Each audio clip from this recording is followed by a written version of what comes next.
Om.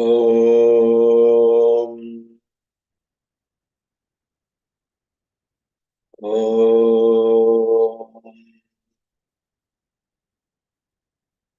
Om. Om Namo Bhagavate Vasudevaya. Om Namah Shivaya. Guru Brahma, Guru Vishnu, Guru Devo Maheshwaraha, Guru Sakshat Parabrahma, Tasmai Shri Gurave Namaha. Harihi Om. Shri Gurubhyo Namaha. Harihi Om. My humble pranams to all Atma Jyotis, divine light of the self. I welcome all of you to today's session of Bhagavad Gita. I am not a Pandita, I am not a Jnani, I am not a Guru. I am just a Sadhaka. I am conducting this study hour as a means for my learning. If I make any mistakes, please forgive me. We are planning to study Bhagavad Gita, Gudhartha Deepika by Sri Madhusudana Saraswati. Before we delve into the text, I thought that we need to have a basic understanding of complete understanding of Bhagavad Gita. So we started seeing the summary of Bhagavad Gita. We have completed 7 chapters of summary. 7 chapters summary of Bhagavad Gita. Today we will be looking at chapter number 8 summary. Let me share my screen.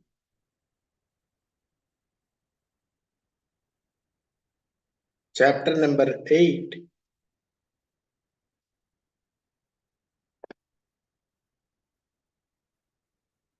is named as Akshara Brahma Yoga. Akshara Brahma. Kshara means which gets destroyed. Akshara means imperishable. Imperishable Brahma Yoga. Brahma means supreme being, supreme truth. Imperishable supreme truth yoga. How do you attain yoga with that? So, Tat. Tat means that. What is that? That is Ishvara, God. How do you attain Supreme Lord? Through Jnana and Vijnana. Jnana means knowledge and Vijnana means wisdom. I'll tell you a small difference between Jnana and Vijnana. Jnana means what you learn from the books. Vijnana means your experiential knowledge. Jnana, in the book, it says, fire burns. That is Jnana in this context. What you acquire through the books. A child does not know that fire burns. Mother says to him or her, to the child, fire burns. Child does not understand. But when the child puts its finger in the fire, it will learn for a lifetime that fire burns. This is Vijnana, experiential knowledge. The child will never again put its finger in fire again. Similarly, you learn the attributes of Ishvara, omnipresent, omniscient, omnipotent, from the textbooks, from the scriptures. You will learn about it. Every book says God is that, God is this. It is like a jnana. There is no wisdom in that. You will learn God is like that, but there is no experiential knowledge. Whereas Vijnana, by learning, by listening to the teachings of a Sadguru, Shravana, Manana, Nididhyasa, there comes a spark in your mind. Ah, this is God. This self is God. I am that. The consciousness in me is God. There comes a spark, divine spark, that is called aparoksha jnana, direct perception, apperception. Yes, myself, my consciousness, my awareness is divine. This is, see, for knowing a book, I need eyes. For knowing a fan, I need eyes. It is indirect knowledge. It is a perception. It requires the help of indriyas, the sensory organs. It requires the help of a sensory organ. It is called pratyaksha. But without the sensory organs, you cannot know the objects in the world. But to know that I exist is a direct apperception. I exist is a direct aparoksha jnana. You don't require any sensory organs to know that you exist. It is not dependent on any tool. It is a direct knowledge. That is Vijnana. It's a directly available knowledge.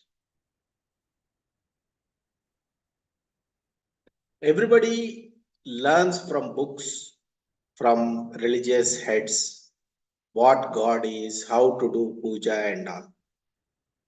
But that is not real knowledge. That is dependent knowledge, indirect knowledge. We have to know what is God from God Himself. Krishna only, who is God, has told about what God is. So that chapter is this.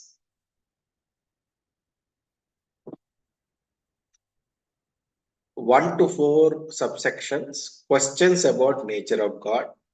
5 to 14, remembering God at time of death. 15 to 22, world and God. 23 to 27, path of light and path of darkness. 28, importance of upasana, meditation. So in shloka number 1, 8th chapter, Arjuna asks few questions. What he asks? Kim tad brahma, kim adhyatmam, kim karma, purushottama, adibhutam cha kim proktam, adidaivam kim uchyate. Adiyajnam kadam kotra dehesmin madhusudana, prayana cha kadam jneyosi neyatatmabhihi. He is asking, O Supreme Lord, what is the Brahman, absolute reality you are talking about? What is that? What is Adhyatma, the individual soul? What is Karma? What is Adibhuta? Who is said to be Adidaiva? Who is Adiyajna in the body? And how is he the Adiyajna?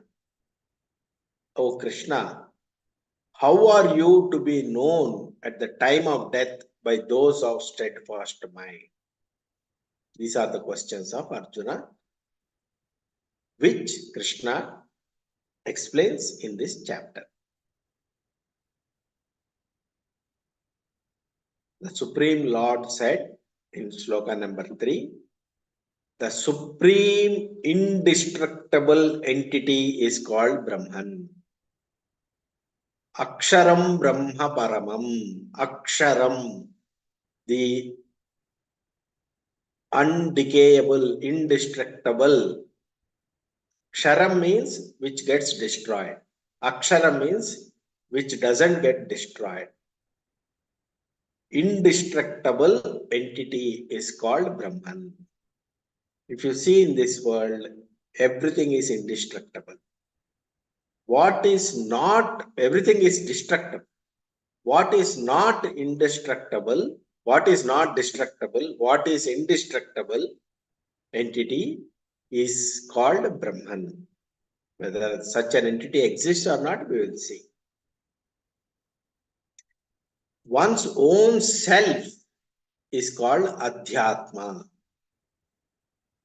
And actions for material nature by the living beings is called karma.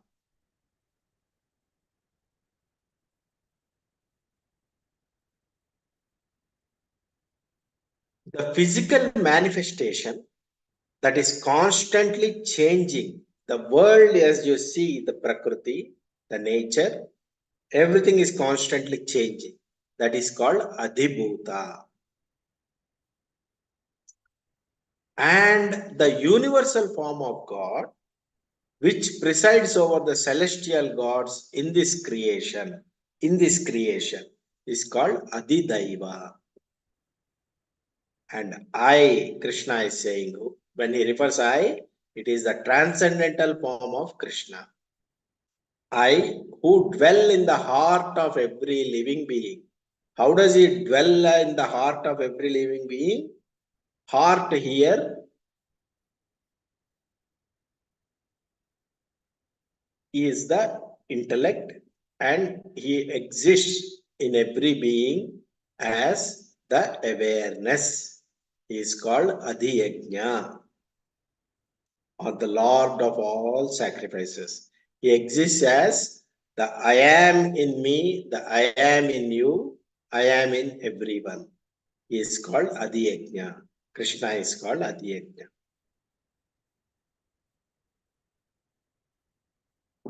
And shloka number 5, Krishna says, Bhagavan says, Antakale cha mameva smaran muktva kalevaram yah prayati samadbhavam yati nastyatra samshayaha.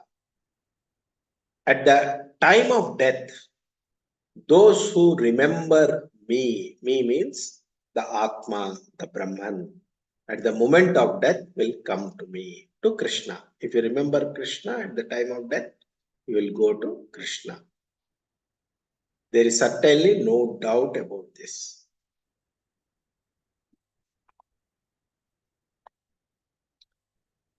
Yam yam vapi smaran bhavam tyajantyante kalevaram tam tameva iti kaunteya sada tad bhava bhavita.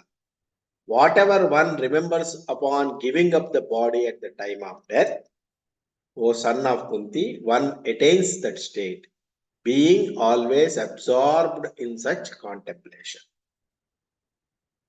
So you should not say, okay, I'll live my life, and at the end moment when the death comes, I will remember God and be saved. It is not possible, because whatever is your habit will rise up at the time of last minute, and that whatever is the essence of your life, whatever you have spent your life, whatever you have thought in your life, throughout the lifespan, whatever you have spent your thought cycles on that, only that thought will be there in the last minute also, because mind is accustomed to that.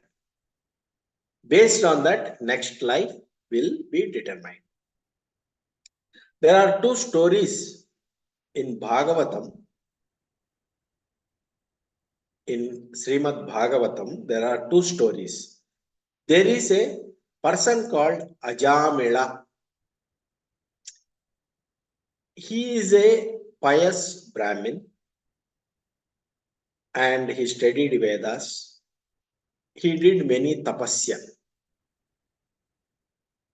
But he had a son called Narayana. But over a period of time, he fell into bad habits. he fell into the snare of a woman and left family, and he led a immoral life, and he did many immoral acts in the process. Bad karma he did. But at the time of death, when the Yamadutas came, the messengers of death came. They are very fearful, frightening. Looking at them, he got very much afraid. And he was very much attached to his son Narayana. Then he cried out loud, Narayana, Narayana. At that time, he remembered all his earlier studies and earlier tapasya regarding the Narayana, real Narayana, God. When he remembered God Narayana, by way of crying out loud to his son Narayana, as soon as he remembered the latent vasanas about God Narayana came up, Narayana, the Vishnu Dutas came, appeared. Vishnu Dutas came, appeared, and they prevented the Yamadutas from taking the Ajamila to hell, and they took Ajamila to Vaikuntha. This is the story. So, whatever is the predominant thought process in life, that will take over at the time of death. There is another story in Bharata, in Bhagavatam, called Bharata's story. There is an emperor called Bharata. He ruled kingdom very dharmic way. He ruled for a very long time in a dharmic way. And when he became old, he gave his kingdom to his son, told him to rule the kingdom in a dharmic way, and he retired to forest to do tapasya. He started doing tapasya. There, one day when he was doing puja, he saw a deer. A deer gave birth to a doe and died. The deer died because some tiger ate it up.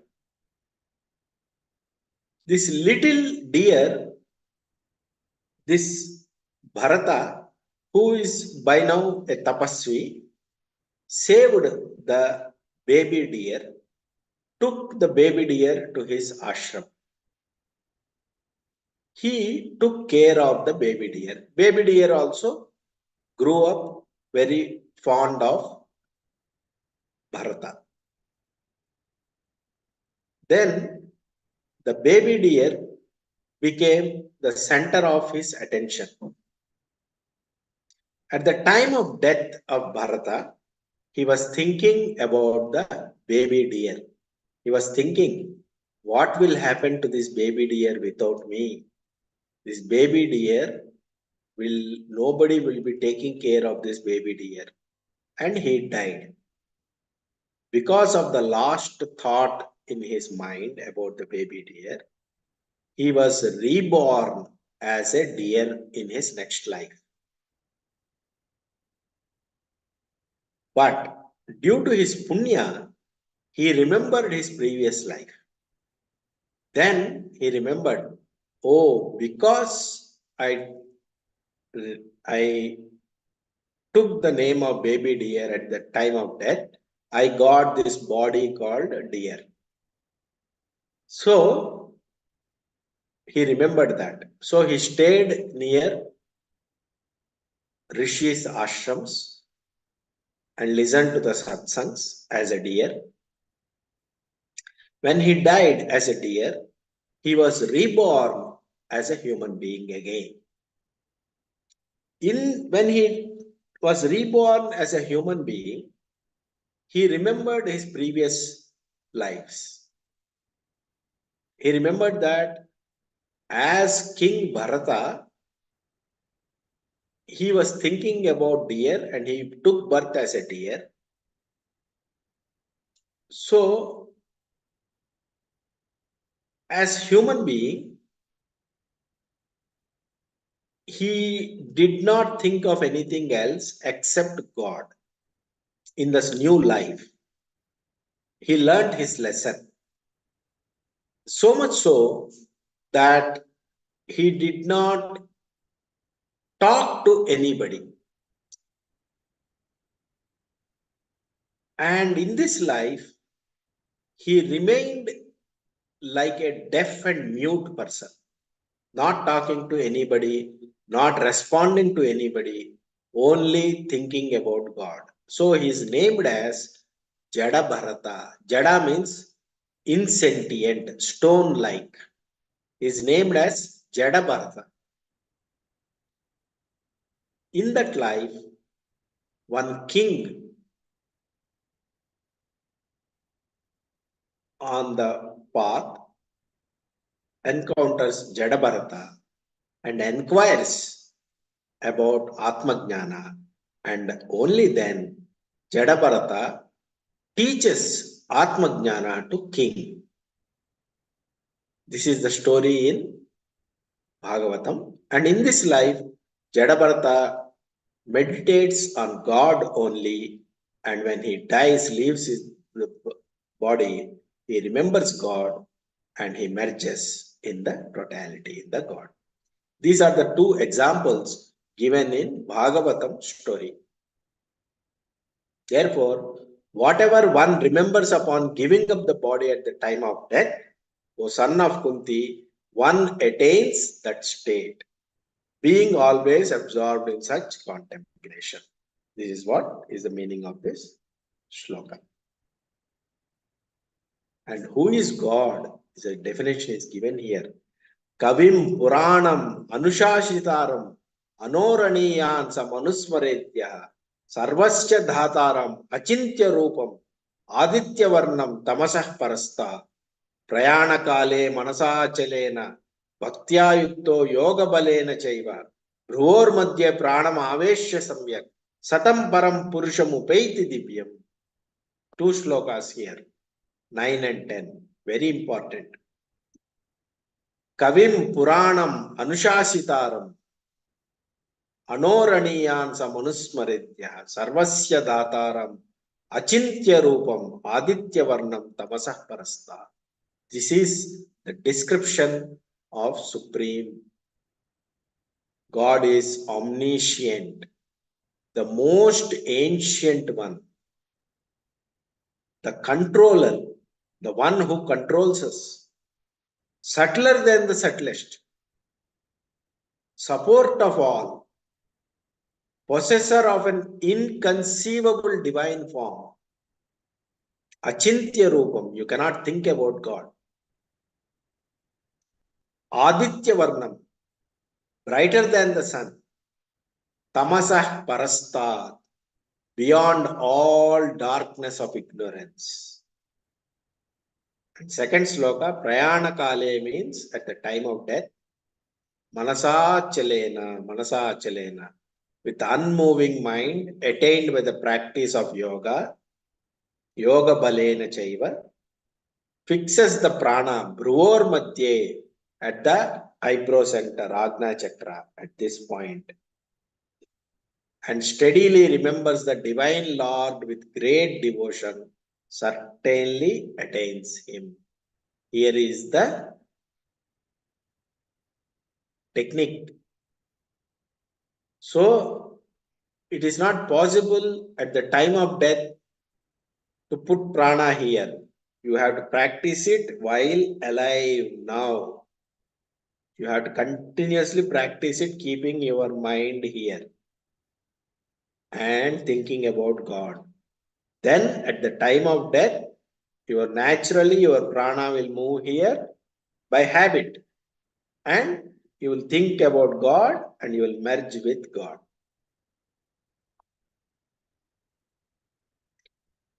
Shloka number 12.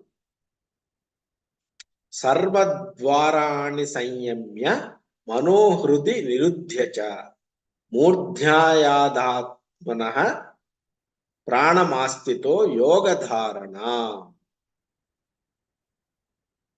Restraining all the gates of the body, that means not allowing the senses to run towards its sensory pleasures, and fixing the mind in the heart region, drawing the life breath to the head here.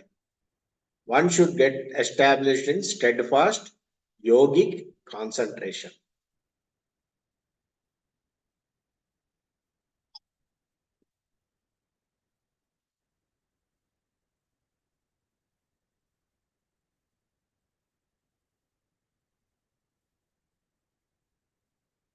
Om ityekaksharam brahma vyaharan manusmaran yah prayati tyajan deham sayati paramam gatim.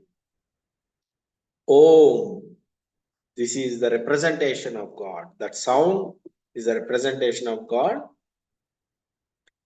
Om is God.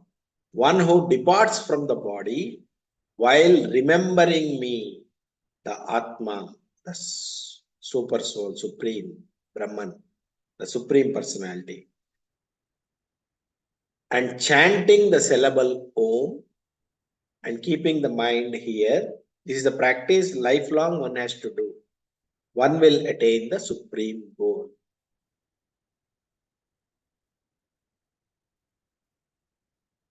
Otherwise, what will happen is, in all the worlds of this material creation, up to the highest abode of Brahma, you will be subject to rebirth, O Arjuna. But on attaining my abode, O son of Kunti, there is no further rebirth. So what is the problem we are solving?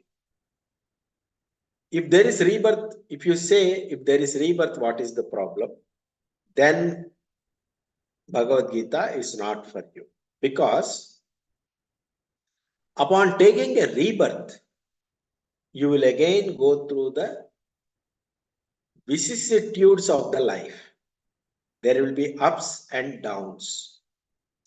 And rebirth after rebirth, rebirth after rebirth, it will go on and on and on. There will be some pain, some pleasure, ups, downs, depression, anxiety. All this will keep on going, life after life. Birth is suffering, growing up is suffering, living the life is suffering. There is bondage everywhere. It keeps on growing, going on, going on. Is there a way out? The way out is merging with God upon dropping the body. On attaining the supreme Brahman, there is no rebirth. And what does in the previous sloka it is said? In all the worlds, Abrahma Bhuvanal Loka. If that is, if you are not taking the path of mukti, then what happens? You do some karma. The karma has a karma phala. To enjoy the karma phala, that fruit, you will be born in any of the lokas. There are many lokas in this universe. You will be born somewhere. Some other world you will be born, subject to the rules of that world. Again, the story starts in that world. There are 14 worlds as per Bhagavatam and as per our scriptures. You can be born in any of the 14 worlds. And you will keep on moving up and down. Some are higher lokas, some are lower lokas, like that. It will be unending cycle of moving. Some will be nice places, some will be terrible places, like that. You will keep on rotating. That is the problem. Up to Brahma Bhuvana Loka means up to the Chaturmukha Brahma, whatever loka is there is subject to rebirth. Only the loka of Supreme Brahman, Parabrahman, Sriman Narayana, there is no rebirth. Now he tells the time scale at which this happens. The time scale is 1 day of Chaturmukha Brahma is a kalpam. It lasts 1,000 cycles of 4 ages, Chatur Yugams, Mahayugam. And his night also extends for the same span of time. The wise who know this understand the reality about day and night. What is the time scale we are talking about? Kali Yuga is 432,000 human years. Dwapara Yuga is 864,000 human years. Treta Yuga is 12,96,000 human years. Satya Yuga is 17,28,000 human years. And Mahayuga is 43,20,000 years, adding the 4 yugas. And a kalpa is, how much is this? I cannot count it. 1,000 Mahayugas. So that is one kalpa. And 1,000 Mahayugas is 1 day for Brahma.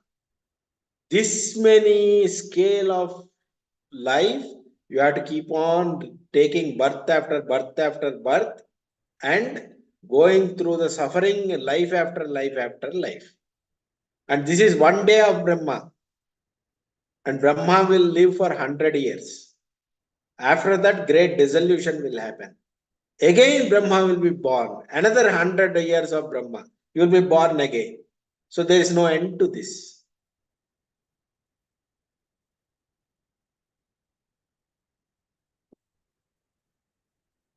So what Supreme Lord is saying is that transcendental to this manifest and unmanifest creation, there is yet another unmanifest eternal dimension.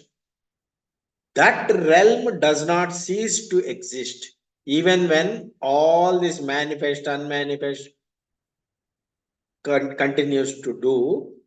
The eternal avyakta will keep on going, will be there, which is the basis of all.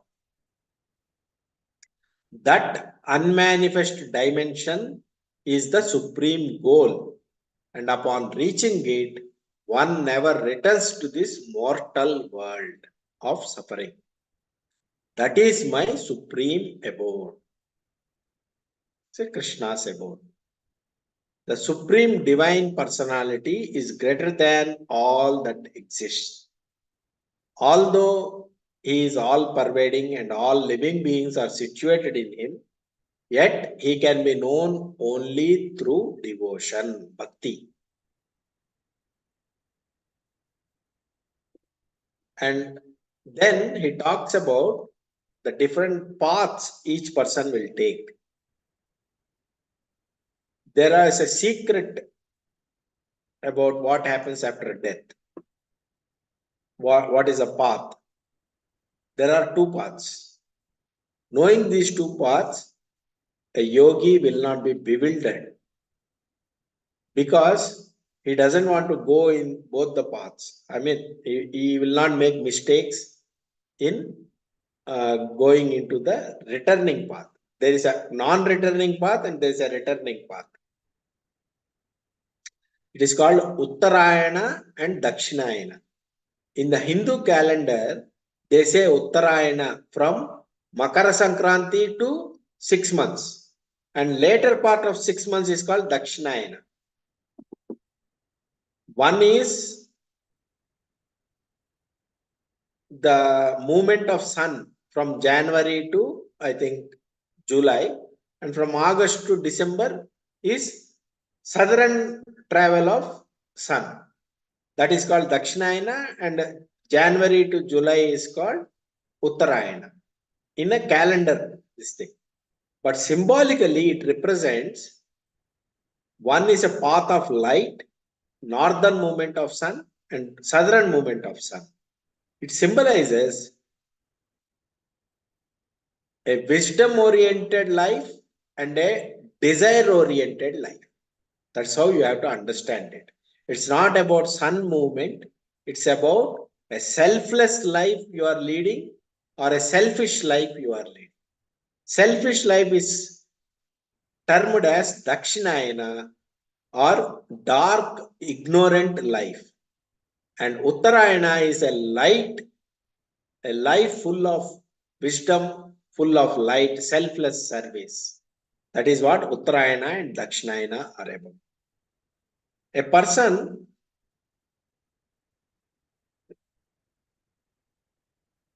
and what is Adhibhuta? All inert matter, gross world, gross body, waking state, Virat Purusha. What is Adhidaiva? Subtle world. Universal subtle body, universal mind is called Hiranyagarbha. What is Adhiyajna? Ishvara, the causal world.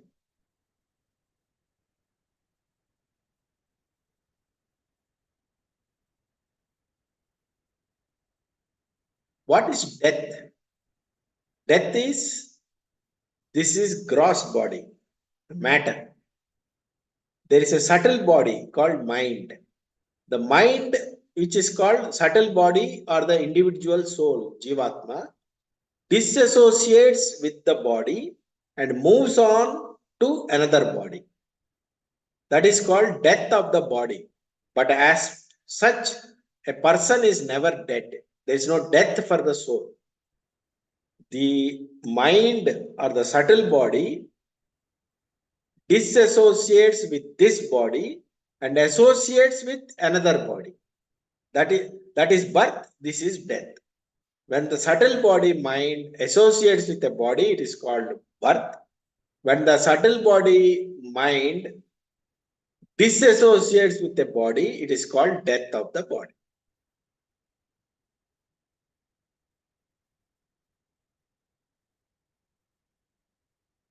There are 14 lokas. Higher lokas are Suvaha, Mahaha, Janaha, Tapaha, Satyaloka. Middle lokas are Bhu, Bhuvaha. Lower lokas are Atala, Vitala, Sutala, Talatala, Rasatala, Patala lokas. These are hells, the 7 hells. Lord is beyond all lokas. It's a Vaikuntha. Vaikuntha is not a physical place actually. You can have Vaikuntha here also. Vaikuntha, the word Vaikuntha means, Kuntha means defect or lacune. Vaikuntha means where there is no lacune. What is the lacune? Our dissatisfaction.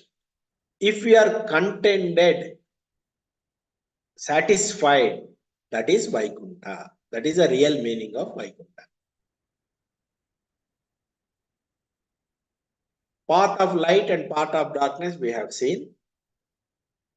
Those jivas who do upasana and meditation of Lord go to higher worlds. Path of light, Uttarayana, Shuklagati, white path. It is called white path. Jivas who are samsaris, they go to Pitruloka and they return through Dakshinayana.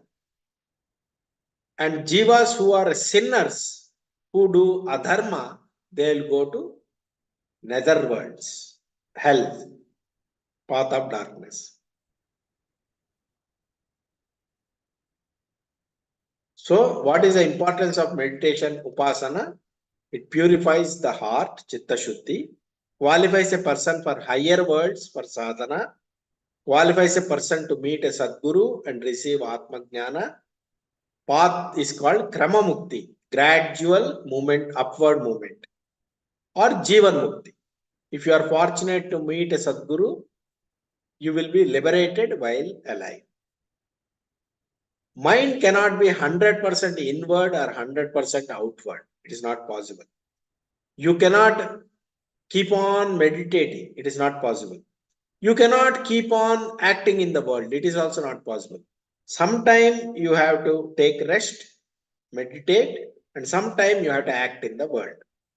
When the mind is going inward and thinking about myself, my past, regrets and sorrows, and my future anxieties, it is nothing but noise.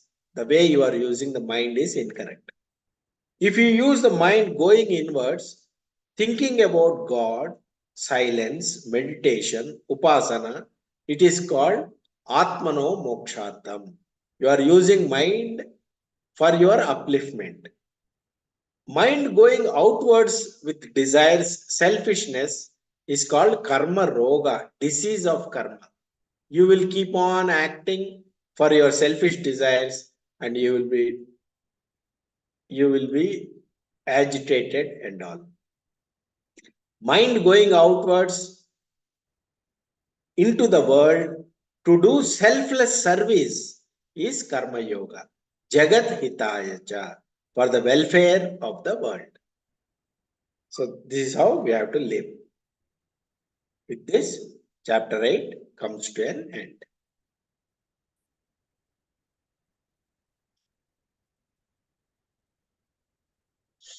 Any comments or any questions?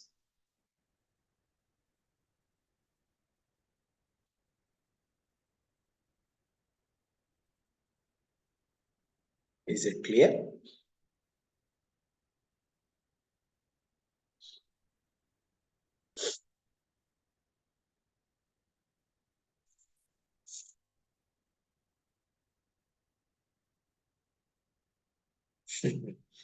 Why does Vaikunta Ekadasi celebrated?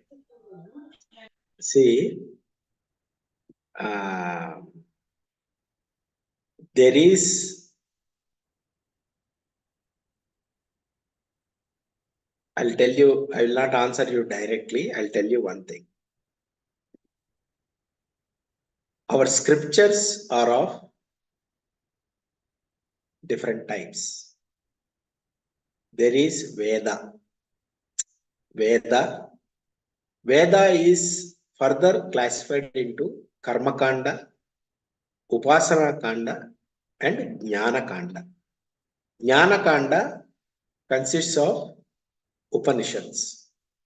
Upasana Kanda consists of meditation on the Supreme Being with a visualization and all.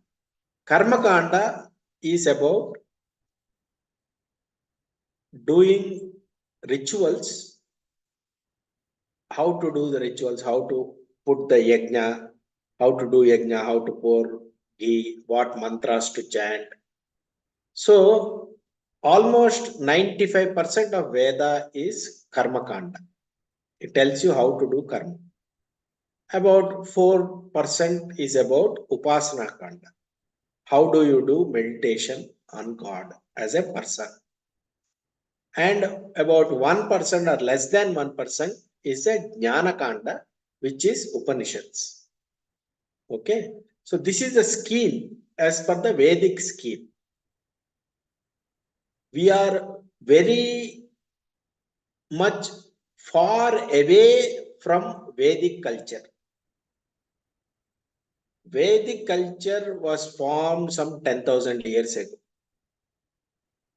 Now, after lot of years have passed, during Mahabharata time, Puranas were composed. Puranas were composed by Vedavyasa Maharshi, written by Vedavyasa Maharshi. Puranas talk about God as a personality, Devatas as a personality in a story form.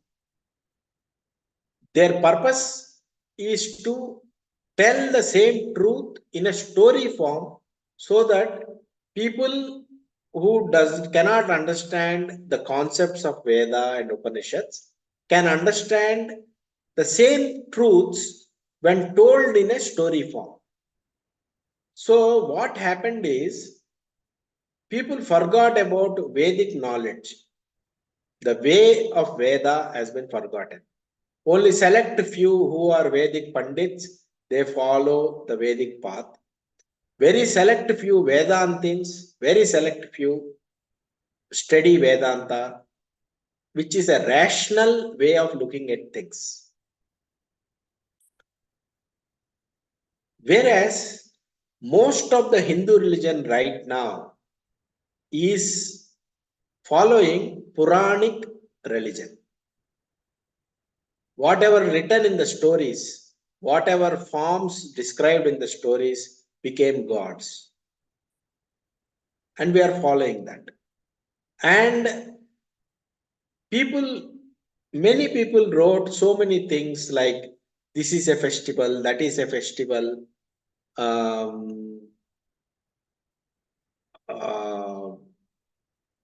this is God, that is God. So many things, corruption has happened. I'm not saying Vaikuntha Ekadasi is a corruption. What I'm saying is the religion that we are following is a Puranic, based on Puranas. Right? So there is Dharma Shastras based on that. What should be done, what not should not be done. All these things are there. However, this class is about Bhagavad Gita, Krishna's teaching, which is a radical teaching. This is one of the components of Vedanta. Krishna says, evolve from doing rituals, evolve into doing a selfless act. Okay, that is Krishna's teaching.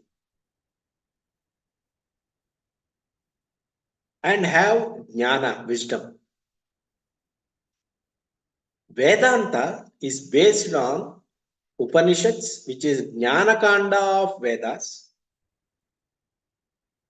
Brahma Sutras, which explains how to understand the Upanishads,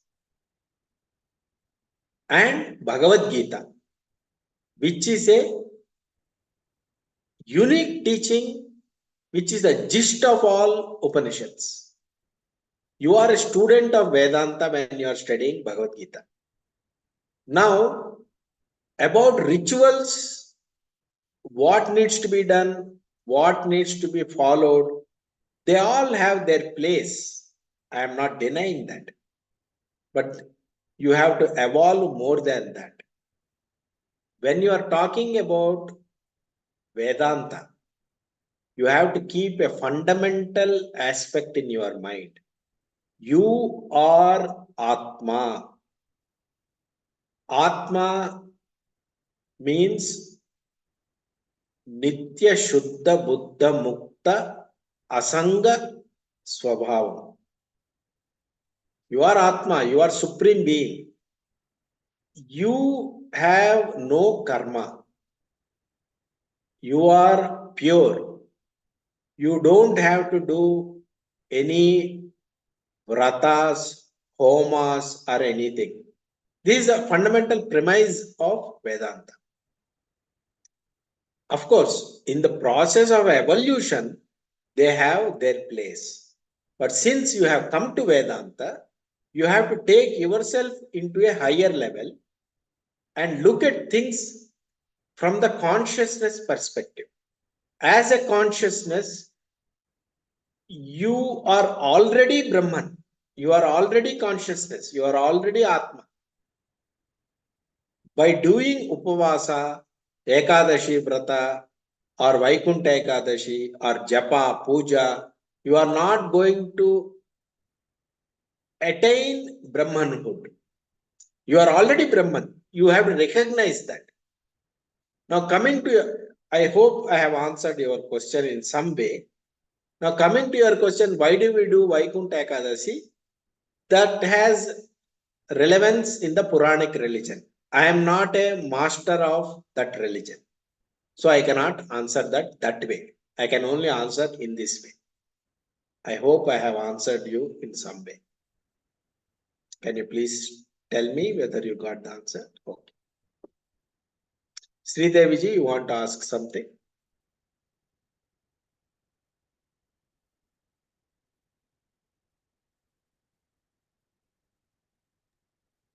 No, sir. Okay. So we will close for the day. Yes, sir. Asato ma sadgamaya, tamaso ma jyotirgamaya, mrityorma amrutam gamaya. Om Shanti Shanti Shanti. Harihi Om. Shri Gurubhyo Namaha. Harihi Om. And today is a very auspicious day. Today is Mahashivaratri 2024. You are Shiva. Recognize that. That is Shivaratri. The consciousness in you, the awareness in you is Shiva. Shiva is not somebody sitting in Kailasa with matted hair, with snakes. That is not Shiva. Shiva means consciousness, awareness. The consciousness in you is Shiva. Understand? Yes, sir. Recognizing that I am Shiva, I am Shivaswarupi, Shivoham, Shivoham, Shivoham. I am consciousness. Everything is consciousness. Everything comes out of consciousness. Everything is an appearance in consciousness. This is the truth. Don't be body centric. I am this body. How can I be Shiva? Don't say like that. I am consciousness. I am not the body. I am not the body. I am not the mind. I am not the intellect. I am pure consciousness. Shiva Swarupi. Shivoham, Shivoham, Shivoham. This is the truth. This is the truth. This is the truth. Okay. Thank you very much.